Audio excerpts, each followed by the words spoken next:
새해 들어온 지 이제 세 번째 주일을 맞이하게 됩니다. 여러분들이 사람들마다 다 다르겠지만은 개인적으로 가지고 있었던 여러 가지 많은 어려운 문제들이 풀려지는 분들도 계실 것이고요. 오히려 이렇게 새해 들면서 더 많이 꼬여간다, 이런 그 어려움들을 호소하는 분들이 계실 겁니다. 오늘 이 본문의 말씀으로 난관이 앞을 막을 때 우리의 마음속에 예측하지 못했던 여러 가지 많은 어려움들이 우리의 앞을 가로막게 될 때 우리가 믿음의 사람으로서 그 모든 문제를 어떻게 헤쳐나갈 것인가, 이것은 우리의 큰 과제가 되죠. 오늘 이 말씀 가운데 우리의 삶의 해법을 찾을 수 있는 은혜로운 시간 되기를 축복합니다. 지금부터 3500년 전에 출애굽을 했던 이스라엘 자손들이 하나님의 인도하심을 따라 구름 기둥과 불 기둥이 이끄는 대로 가게 되었죠. 그런데 그들이 도달한 곳은 거대한 파도가 넘실대는 홍해였습니다. 좌우편에는 아주 가파른 절벽이 있어서 옆으로 도망갈래야 갈 수도 없는, 정말 바둑에 쓴 호구 같은 그런 지역에 이르게 된 것입니다. 뒤에는 요란한 말바쁘고 소리가 함께 애굽의 병거들이 추격해 들어오고 있었습니다. 말 그대로 사면초가였습니다. 주위에 많은 이스라엘 자손들은 원망의 소리가 들려지기 시작합니다. 하나님, 어찌하여 이 백성을 바다 앞에서 죽이려고 이곳까지 인도하여 내신 것입니까? 지금까지 하나님이 불기둥과 구름기둥으로 인도하셨는데, 아니 어찌 이렇게 우리를 죽이려고 이런 곳으로 이끄셨습니까? 불만의 목소리가 튀어나오기 시작했던 것입니다. 그리고 지도자였던 모세를 향해서도 원망을 얼마나 많이 해야 되는지 모세가 위협을 당할 정도였습니다. 모세 역시도 방법이 없어 역정을 내었지요. 하나님, 도대체 어쩌란 말입니까? 이때 하나님의 음성이 모세에게 들려지게 되었죠. 그 말씀이 15절에 나타납니다. 너는 어찌하여 내게 부르짖느냐? 이스라엘 자손에게 명하여 앞으로 나아가게 하라. 하나님은 뜬금없이 지금 앞에 홍해가 가로막고 있는데도 불구하고 앞으로 나아가라, 그렇게 요구를 하셨던 겁니다. 우리가 신앙생활을 할 때 어떤 때 영적인 침체에 빠져들게 됩니까? 믿음을 가지고 뭔가 열심히 순종하고 주님의 뜻대로 살려고 할 때에 영적인 침체에 빠져드는 경우가 있습니다. 특히 이스라엘 자손들의 경우에는 이곳까지 하나님께서 길을 인도하셨다는데 그들의 마음속에 여러 가지 많은 생각을 갖게 만드는 그런 일이 생기고 만 것입니다. 그런데도 사면초가였다는 겁니다. 아니, 하나님이 인도하신다면 평탄한 길, 우리가 충분히 모든 것들을 감당할 수 있는 넉넉한 길로 인도해 주셔야 될 것인데 어찌 이런 곳으로 인도하셨는가 하는 점입니다. 우리가 이런 상황에 빠지게 되면 실로 낙담할 수밖에 없죠. 이런 상황도 힘든데 주위에 보면 많은 사람들이 조롱까지도 하는 경우가 있습니다. 야, 너 유별나게 믿더니 네가 당한 꼴이 뭐냐? 정말 너는 믿음을 가진 자였던가? 네가 만약 믿음을 가진 자라면 하나님이 너를 왜 이런 곳으로 인도하여 내겠는가? 한번 생각해봐라. 조롱을 하는 경우가 많습니다. 이런 상황이 참 견뎌내기가 힘들지요. 하나님의 뜻 가운데 순종함으로 지금까지 살아왔는데 나에게 이와 같은 어려운 일이 나타날 수가 있느냐? 이것이 지금 이 어려움의 문제에 봉착했던 많은 이스라엘 자손들의 의혹이었고, 또 우리도 이 땅을 살아가게 될 때 어려움 속에 부닥치면서 생겨나는 우리의 혼돈된 마음이 있게 되는 것을 보게 됩니다. 그렇습니다. 이럴 때 우리는 무서운 영적인 침체에 빠져들 수밖에 없는 것이지요. 모세는 절체절명의 상태에서 하나님께 부르짖게 되었습니다. 그때 하나님의 음성이 들려오게 되지요. 14장 15절과 16절입니다. 같이 한번 읽어보도록 하겠습니다. 너는 어찌하여 내게 부르짖느냐? 이스라엘 자손에게 명령하여 앞으로 나아가게 하고 지팡이를 들고 손을 바다 위로 내밀어 이것이 갈라지게 하라. 이스라엘 자손이 바다 가운데서 마른 땅으로 행하리라. 오늘 이 내용 말씀 보게 되니까 너 지금 왜 나에게 이런 원망을 하느냐 이거예요. 지금 네가 원망할 때가 아니라는 겁니다. 내 명령대로 시행하기만 해라. 손을 바다 위로 내밀으라 이거예요. 그러면 바다가 갈라지겠고 그 마른 땅을 내 백성들이 건너갈 수 있도록 내가 만들어 주겠노라. 그렇게 약속하시는 하나님의 음성이 들려지게 되는 겁니다. 그러니까 이 상황은 지금 절체절명의 상태에 빠지도록 만든 이 상황은 이스라엘 자손들로 하여금 침체의 늪 속에서 헤매도록 하기 위한 그런 의도가 있는 것이 아니라 앞으로 나가기 위한 하나님의 뜻이 그 속에 있다는 것을 깨달을 수가 있게 되는 것이죠.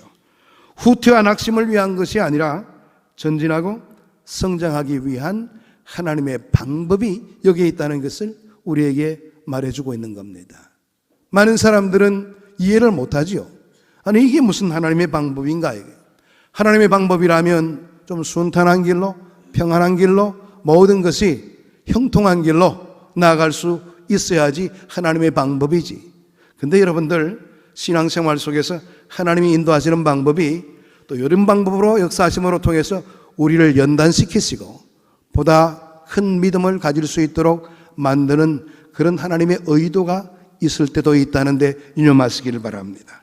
오늘 본문이 담겨진 출애굽기 14장 가운데 바다 위로 손을 내밀라 이런 말이 계속적으로 반복되고 있는 것을 보게 되는데요. 16절의 말씀을 보게 되면 지팡이를 들고 손을 바다 위로 내밀어 21절의 말씀에서도 모세가 바다 위로 손을 내밀매 26절에도 여호와께서 모세에게 이르시되 내 손을 바다 위로 내밀어 27절의 말씀에서도 모세가 곧 손을 바다 위로 내밀매 이렇게 계속되는 그런 하나님의 요구가 있는 것을 보게 되지요. 그럼 여기 오늘 본문에서 바다가 주는 영적인 의미가 무엇일까요? 제가 초두에 말씀드렸던 것처럼 난관입니다. 우리가 감당할 수 없을 만큼의 어려움의 장애물이라 이렇게 이야기해 볼 수가 있습니다. 이것을 해결하지 않으면 내가 죽을 것 같고 이 문제를 돌파하지 아니한다면 한 걸음도 전진할 수 없는 어떻게 보면 인생의 막다른 상황에 대한 이야기라 이렇게 바라볼 수가 있겠죠.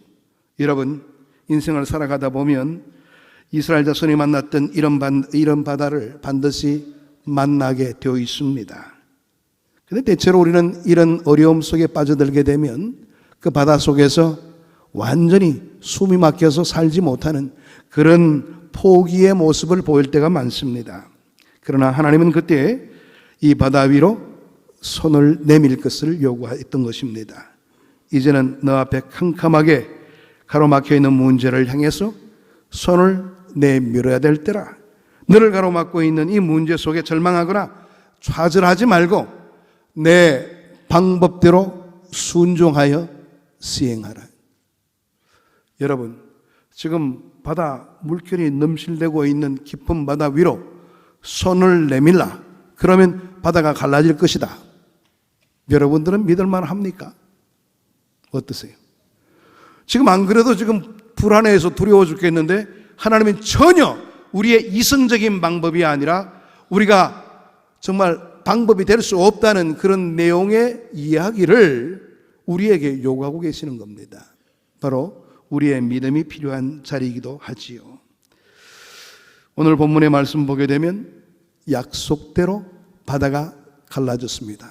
심한 동풍이 불어서 바다가 갈라지도록 되어 있다고 그랬습니다. 그런데 그 바다 가운데 이스라엘 자손들은 건너갔고 바로 그 갈라진 바다 때문에 애국 군대는 모두 멸절당하게 되었지요.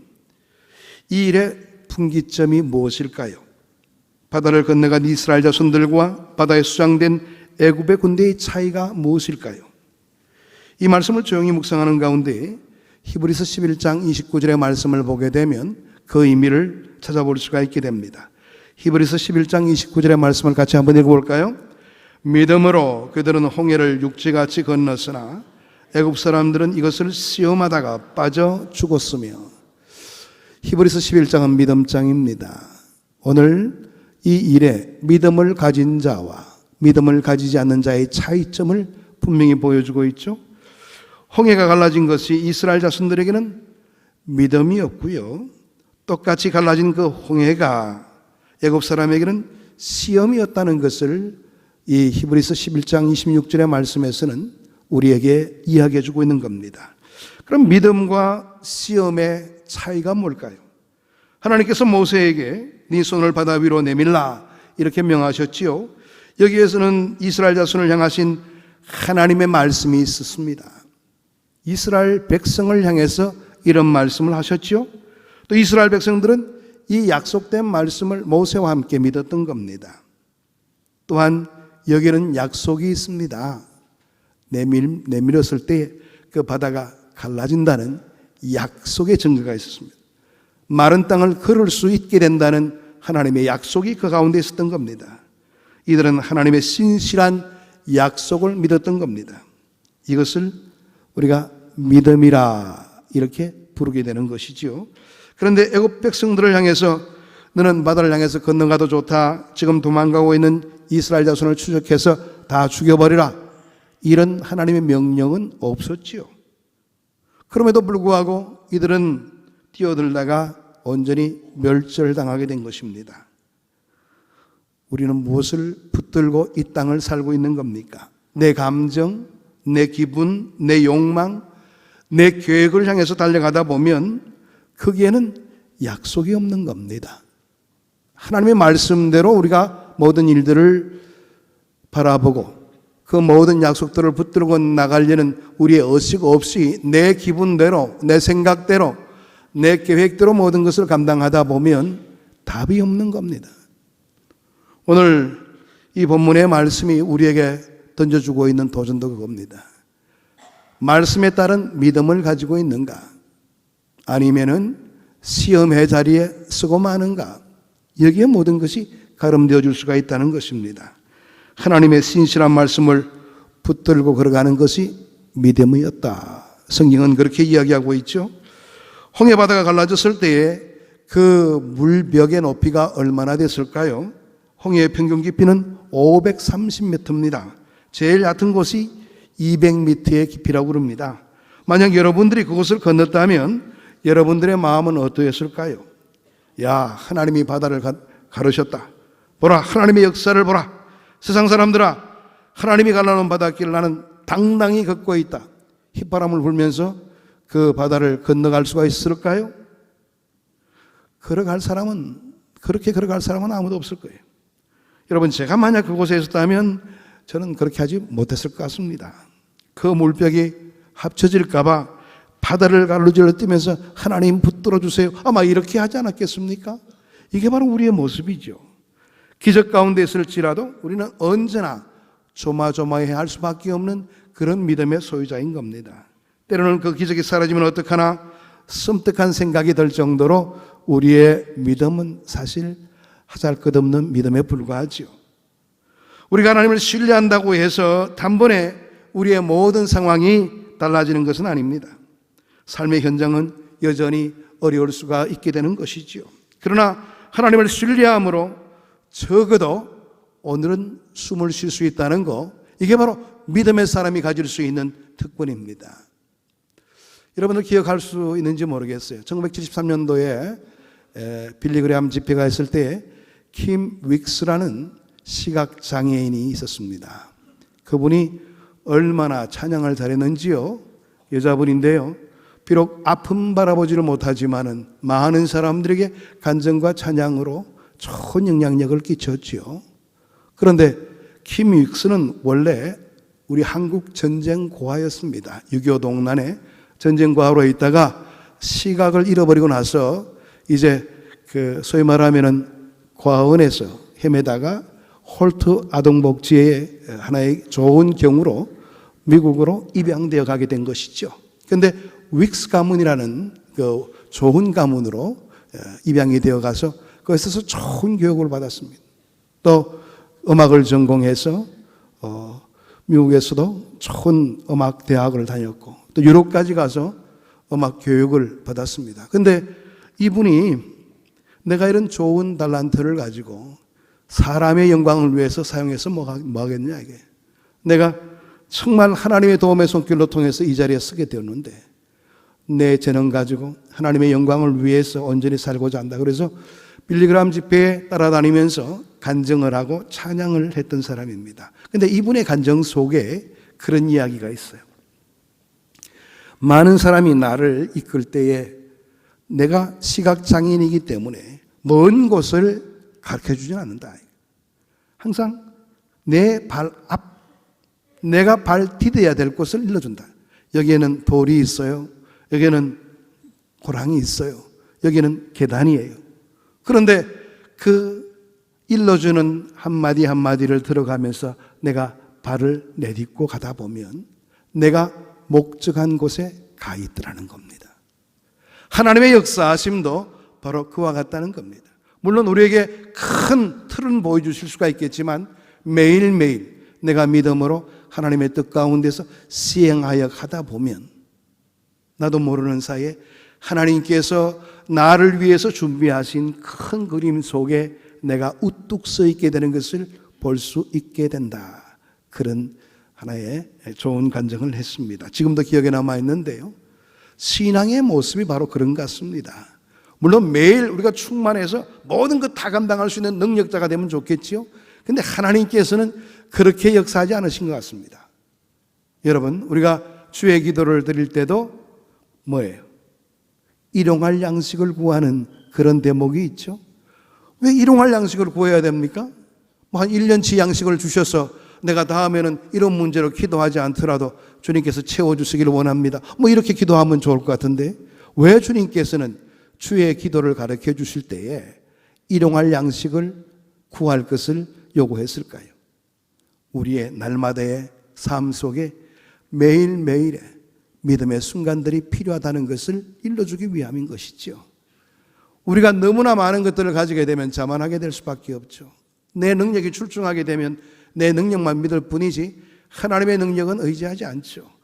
날마다 우리는 하나님을 의지하며 살아가야 될 존재라는 것을 이야기해 주기 위해서 일용할 양식을 구할 것을 요구하는 주기도문의 내용이 있다는 것을 우리가 생각해 볼 수가 있게 되는 겁니다.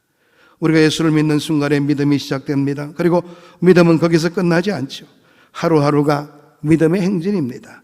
믿음에서 믿음으로 나가는 것, 그것이 그리스도인의 삶의 모습이라는 겁니다. 사도 바울도 하박국 선지자의 말을 빌어서 그렇게 이야기했습니다. 오직 의인은 믿음으로 말미암아 살리라. 날마다의 삶 가운데 믿음이 필요함을 다시 한 번 더 강조하고 있는 것이지요.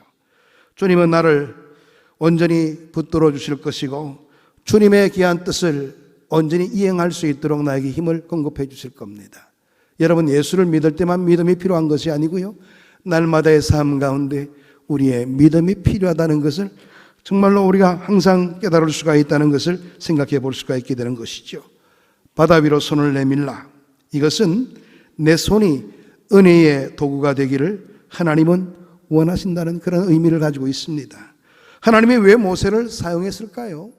그냥 하나님께서 그냥 큰 기적적인 역사를 보여주심으로 통해서 으라차 하면서 그냥 홍해를 갈라놓으시면 얼마나 그들이 놀랄까요? 하나님을 두려워한 마음으로 다 숨기지 않겠습니까? 그리고 하나님을 의지하고자 하는 그런 마음이 더 컸겠죠. 그런데 하나님의 역사하시는 방법은 그게 아닙니다.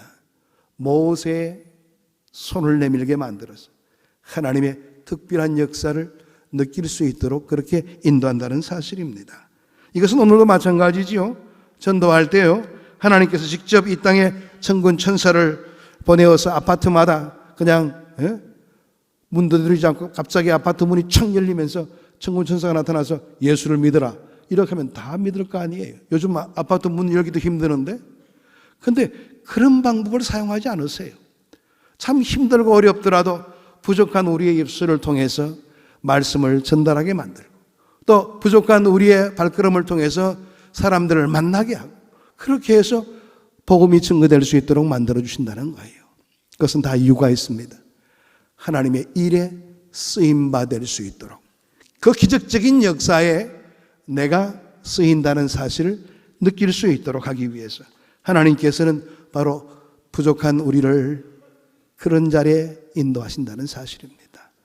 우리에게 상급을 더욱 강하게 해주기 위하여, 그뿐만 아니라 우리에게 진정한 면류관의 가치를 체험할 수 있도록 하기 위해서 하나님은 우리의 손을 쓰시기를 원하신다는 사실입니다. 바다 위로 손을 내밀라, 그 말은 너는 손만 내밀라, 하나님이 하실 것이다, 너의 손이 하나님의 손이 된다, 이런 뜻을 가지고 있는 겁니다. 얼마나 감격스러운 일입니까? 바다 위로 손을 내밀라, 너는 순종만 하라, 문제 있을 때 엎드리기만 하면, 말씀을 붙들고 믿기만 하면 그 다음은 내가 책임져 준다, 이런 의미를 그 속에 가지고 있는 겁니다. 하나님이 대신 일하시겠다는 겁니다. 홍해가 갈라질 때 사람이 한 것은 아무것도 없었습니다. 하나님이 다 하셨죠. 하나님께서도 그렇게 말씀하셨어요. 14장 13절의 말씀 보게 되면 모세가 백성에게 이르되 너희는 두려워하지 말고 가만히 있어서 여호와께서 오늘 너희를 위하여 행하시는 구원을 보라. 너희가 오늘 본 애굽 사람을 영원히 다시 보지 아니하리라. 너는 가만히 서 있기만 하면 된다는 거예요. 이거 얼마나 큰 특권입니까? 하나님께서는 그와 같은 귀한 능력을 믿음 하나로 통해서 가능토록 인도하시는 하나님이십니다. 정말 홍해가 쫙 갈라졌습니다. 거대한 길이 나게 되었습니다. 이스라엘 백성들은 그 길로 바다를 건너고 있었습니다.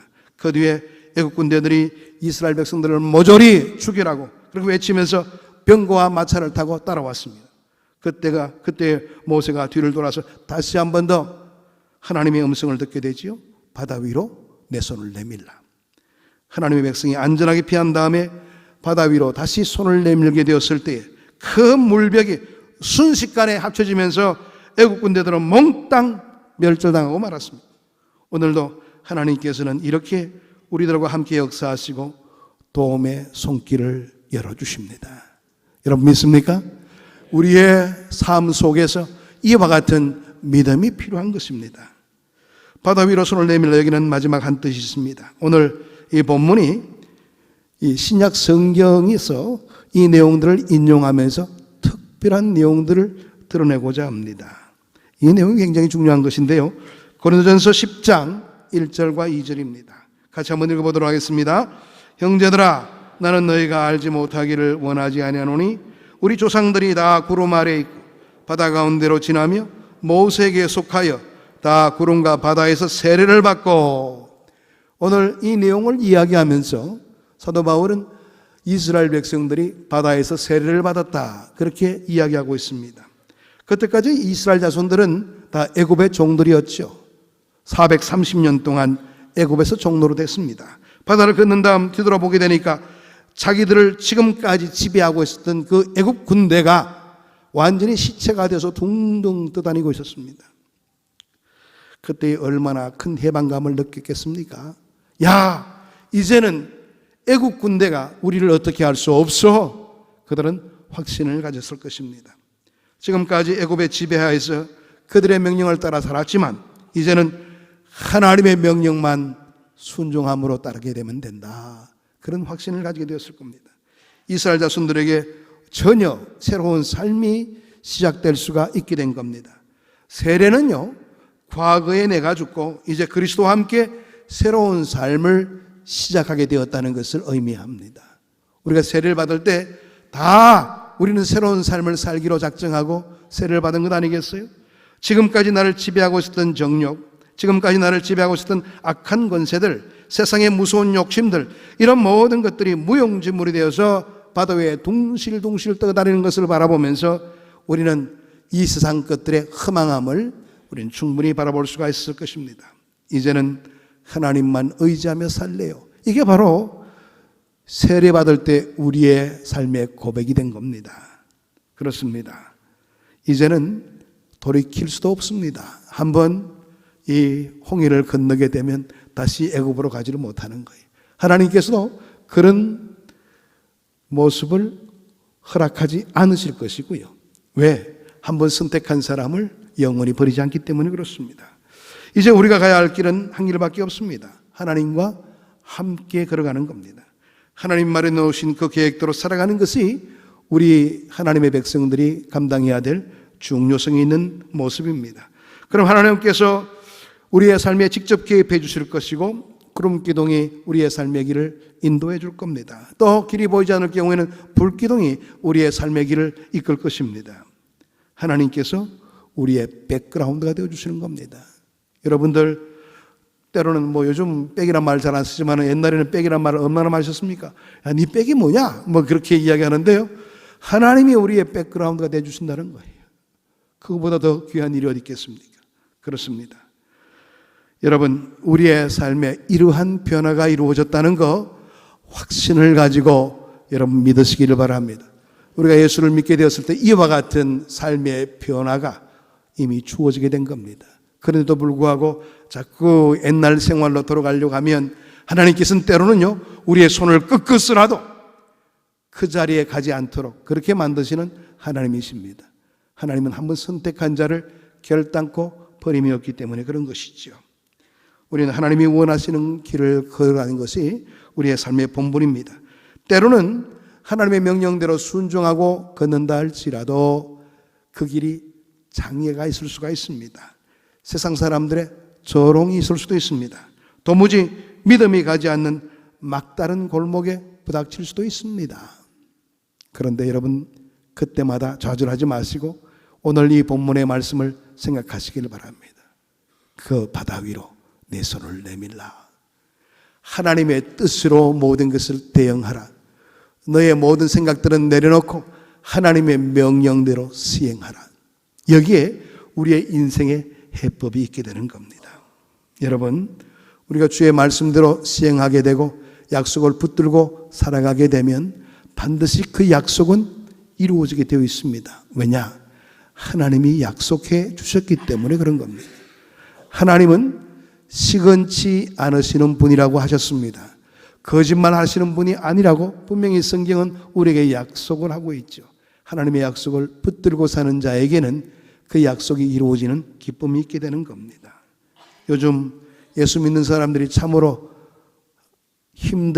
믿기 힘든 세대를 좀 살고 있습니다. 신앙생활하기가 참 힘들어요. 교회에 대해서 욕을 해야 되는 사람들도 많이 생기기도 하고, 또 여러 이념들이 대립되다 보니까 교회 안에서도요, 여러 가지 많은 또 의식들이 있기도 하고, 그래서 참 신앙생활을 하기가 쉽지는 않습니다. 이럴 때일수록 우리 믿음의 사람들은 한 가지만 기억해야 됩니다. 하나님의 말씀대로 살아가는 우리의 삶의 모습이 있어야 된다는 사실입니다. 내 생각, 내 의지, 내 계획 위주로 살기보다는 하나님께서 이 시대의 나에게 어떤 것을 원하시는가, 하나님의 말씀대로 순종하는 그 길만이 우리의 인생길에 홍해가 열려지는 귀한 은혜가 있을 줄로 믿습니다. 우리 믿음의 사람들은 바로 그와 같은 모습으로 믿지 않는 사람들에게 귀감을 드러내야 되는 거예요. 믿는 사람들의 삶이 이렇구나, 이것을 보여야 될 우리의 사명이 있다는 사실을 명심하시게 되기를 원합니다. 여러분, 오늘 특별히 우리나라를 위해서도 많이 기도하시기를 바랍니다. 우리나라가 참으로 힘든 시기를 살고 있어요.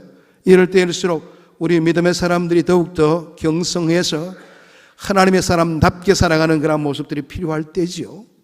인간의 논리가 아니라 하나님의 뜻 제일주의로 살아가는 우리의 삶의 모습을 갖추게 될 때 하나님께서는 부족한 우리를 통해서 홍해를 가르도록 만드는 그런 귀한 역사를 분명히 허락해 주실 것입니다. 그와 같은 귀한 자리에 쓰임받을 수 있도록 날마다의 삶 가운데 믿음의 훈련을 하시길 바랍니다. 이번 2020년도가 바로 여러분들의 삶 가운데 홍해가 열려지는 귀한 은혜가 충만하게 되기를 바랍니다. 기도하겠습니다. 하나님 감사합니다. 오늘도 주의 귀한 말씀으로 우리에게 도전을 주시고 하나님의 선한 뜻을 온전히 붙들고 나갈 수 있도록 은혜 주시니 감사함을 드립니다. 이 험한 세상을 살아가게 될 때 사람의 논리대로 생활하지 않게 하시고 오직 하나님 제일주의로 하나님의 말씀대로 하나님의 뜻 가운데서 순종함으로 그 약속을 이루내며 살아가는 기쁨이 우리의 삶 가운데 이루어질 수 있도록 역사해 주옵소서. 예수 그리스도 이름으로 기도하옵나이다. 아멘.